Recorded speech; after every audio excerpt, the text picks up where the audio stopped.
Assalamu alaikum dear students. Hope that you all are fine. Today I am going to teach you class 7th science chapter number 5 acids, bases and salts. तो हमने पढ़ा इस chapter में हमने पढ़ा acids के बारे में। हमने पढ़ा नेचुरल एसिड्स कौन है जो हम प्लांट्स और एनिमल्स से हासिल करते हैं, प्रोडक्ट्स, और जो उनमें एसिड्स पाए जाते हैं उनको हम नेचुरल एसिड्स कहते हैं। और जो एसिड्स मिनरल एसिड जिनको कहते हैं, ये क्या होते हैं? ये केमिकल प्रोसेस से बनते हैं और ये नॉन लिविंग थिंग से बनते हैं। इनको हम मिनरल एसिड्स कहते हैं, यानी कि जो नॉन लिविंग थिंग से बनते हैं थ्रू केमिकल प्रोसेस, तो इनको हम मिनरल एसिड्स कहते हैं। तो ये हमने पढ़ा प्रीवियस वीडियो में।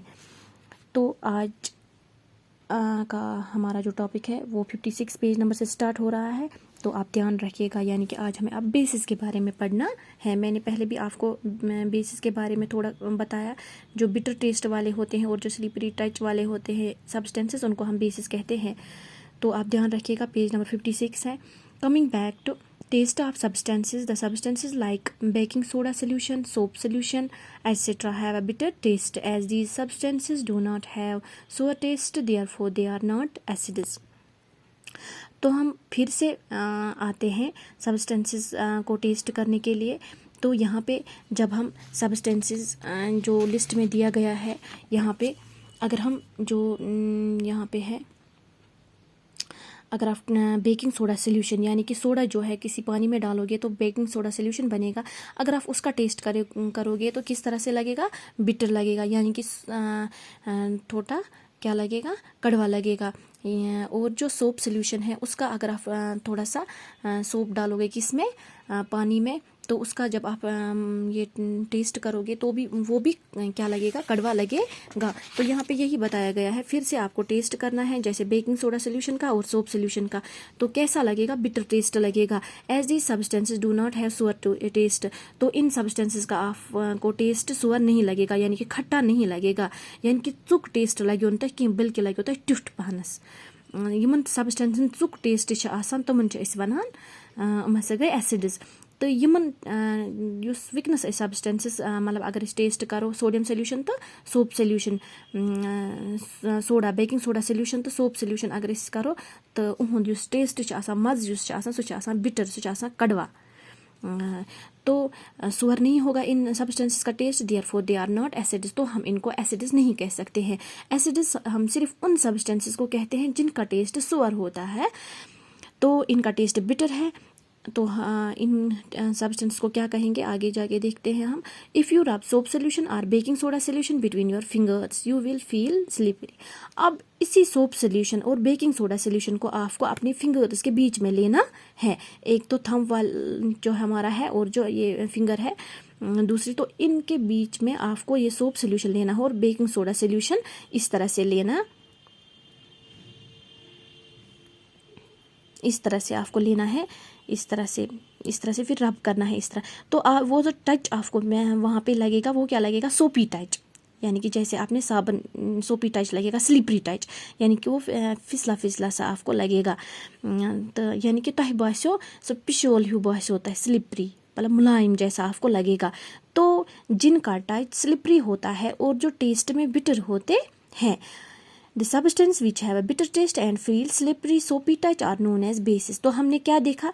जिन सब्सटेंसेस का अगर आप इन्हीं सब्सटेंसेस को आपने टेस्ट किया, इन्हीं सब्सटेंसेस को आपने अपनी इस थंब और जो थंब है और जो ये फिंगर है इसके बीच में आपने इसको लिया, इस सोडा सोल्यूशन को और सोप सोल्यूशन को, तो आपको क्या लगा? स्लिपरी लगा। तो the substances which have a bitter taste and feel slippery soapy touch are known as base. तो इन सब्सटेंसेस को क्या कहा जाता है? इनको बेसिस कहा जाता है, यानी कि इनमें बेसिस होते हैं। तो जिनका टेस्ट सुअर होता है सब्सटेंसेस का उनको हम एसिड्स कहते हैं, और जिन सब्सटेंसेस का टेस्ट बिटर होता है और स्लिपरी फील होता है उनसे हाथ में लेने से, तो उनको हम बेसिस कहते हैं। The nature of such substance is said to be basic. और इस बेसिस के नेचर को, इन सब्सटेंसेस के नेचर को हम क्या कहते हैं? बेसिक कहते हैं, यानी कि जिनसे जो इनका नेचर है, केमिकल नेचर है इन सब्सटेंस का, उनको हम बेसिक कहते हैं। जो केमिकल नेचर एसिड्स का होता है उनको एसिडिक कहते हैं। Table 5.3 gives a list of common bases and substances in which they are found in small amounts. तो यहाँ पे आप देख सकते हो टेबल 5.3 में कुछ जो बेसिस है उनको दिया गया है और उनकी केमिकल फार्मूला को दिया गया है, और यहाँ पे कुछ सब्सटेंसेस दिए गए हैं जिनमें ये बेसिस पाए जाते हैं। सोडियम हाइड्रोक्साइड किस में पाया जाता है, इसकी केमिकल फार्मूला है NaOH, तो सोप में पाया जाता है ये सोडियम हाइड्रोक्साइड। पोटेशियम हाइड्रोक्साइड किस में पाया जाता है, KOH है इसकी केमिकल फार्मूला। लिक्विड सोप में पाया जाता है, जो लिक्विड सोप आती है बर्तनों को साफ करने के लिए या किसी और चीज़ को साफ करने के लिए, तो उसमें क्या कौन सा ये पाया जाता है, पोटेशियम हाइड्रोक्साइड। कैल्शियम हाइड्रोक्साइड किस में पाया जाता है, इसकी केमिकल फार्मूला क्या है, CaOH2 लाइम वाटर में, यानी कि चूना वाला पानी जो होता है, चूने का पानी, तो उसमें पाया जाता है ये कैल्शियम हाइड्रोक्साइड। उसके बाद है magnesium hydroxide, MgOH2 milk of magnesia में पाया जाता है। जो मिल्क ऑफ मैग्नीशिया यानी कि जब हमारे पेट में एसिडिटी होती है तो हम उसको ख़त्म करने के लिए, दूर करने के लिए हम बाज़ार से क्या लेते हैं, मिल्क ऑफ मैग्नीशिया। उसमें कौन सा बेस होता है, उसमें मैग्नीशियम हाइड्रोक्साइड होता है। उसके बाद है एम्यूनियम हाइड्रोक्साइड, NH4OH, इसकी केमिकल फार्मूला है विंडो क्लीनर सोल्यूशन। जो बाज़ार से हम विंडो क्लीनर सोल्यूशन लाते हैं तो उसमें कौन सा ये पाया जाता है, बेस एम्यूनियम हाइड्रोक्साइड। तो विंडो क्लीनर सोल्यूशन में ये पाया जाता है। ये आपको याद रखना है कि किस सब्सटेंस में कौन सा बेस पाया जाता है, ये आपको अच्छे से याद रखना है। We cannot taste all substances to find whether they are acidic or basic in nature. It is because some substances may be corrosive to skin or poisonous.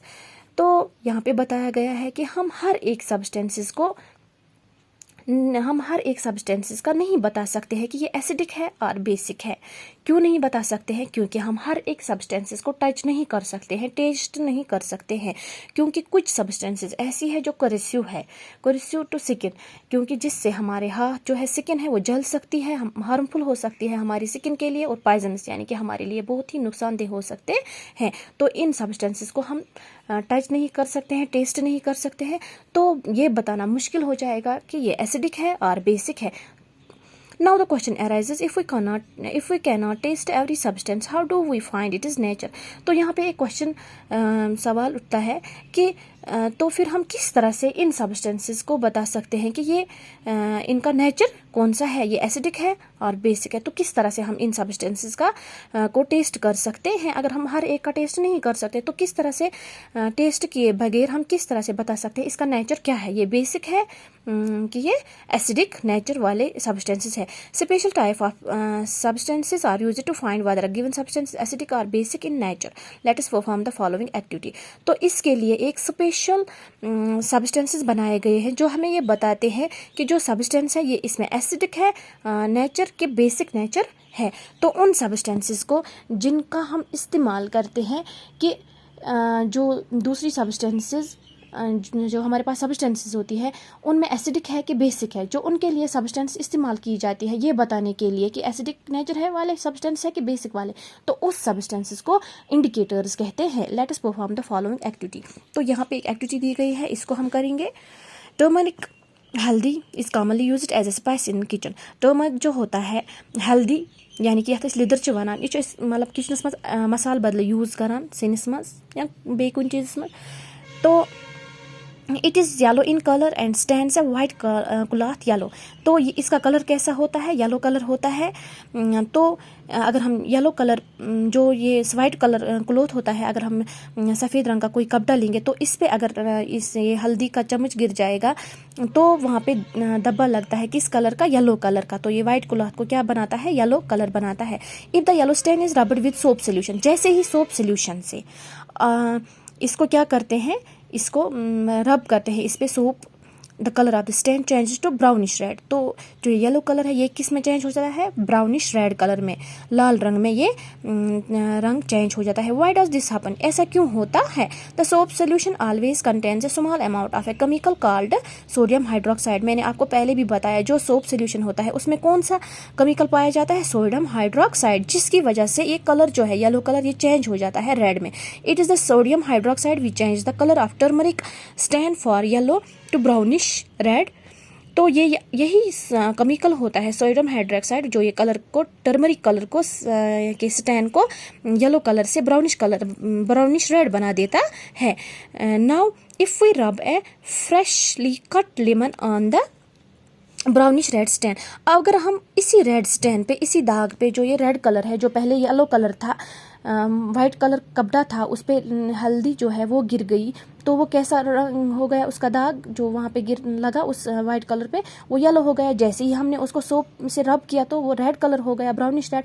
तो अगर हम फ्रेशली कट लेमन लेंगे, उसको वहाँ पे इससे रब करेंगे उस पर, तो जो ये ब्राउनिश रेड है ये किस में चेंज होता है, it again change to yellow colour, ये फिर से दोबारा येलो कलर में चेंज हो जाता है। The lemon contains another substance, lemon में एक और सब्सटेंस होती है जिसको हम सिट्रिक एसिड कहते हैं, जिसमें एसिड होता है। सोप में क्या था, सोप में था बेस, तो बेस केमिकल, तो उसने उसको क्या बनाया, रेड बनाया। लेकिन लेमन में कुछ और ही सब्सटेंस था जिसको हम सिट्रिक एसिड कहते हैं, तो सिट्रिक एसिड जो है उसने उसको फिर से येलो बना दिया, which neutralize the effect of sodium hydroxide, तो जिसने सोडियम हाइड्रोक्साइड के जो इफेक्ट था उसको न्यूट्रलाइज किया, ख़त्म किया, वहाँ पे उस कलर येलो कलर को फिर से दोबारा वहाँ पे उस पे लग गया। दस the turmeric stand regains it is original colour, तो इस तरह से जो टर्मरिक कलर है वो फिर से अपने कलर में, ओरिजिनल कलर में आ गया। From this discussion we can say that there are certain substances which change their color on coming in contact with other substances. Such substances are called indicators. तो इस डिस्कशन से आपको clear हो गया है कि अगर हम वी कैन से, हम कह सकते हैं देयर आर सर्टन सब्सटेंस, कुछ ऐसी सब्सटेंसेस है विच चेंज देयर कलर, जो अपना कलर चेंज करते हैं जैसे ही वो दूसरी सब्सटेंसेस के से मिल जाते हैं। यानी कि कुछ सब्सटेंसेस ऐसी होती है जैसे ही वो दूसरे सब्सटेंसेस से मिल जाते हैं तो उनका कलर चेंज हो जाता है। तो जिनसे वो सब्सटेंसेस से मिल जाते हैं उन सब्सटेंसेस को हम क्या कहते हैं, इंडिकेटर्स।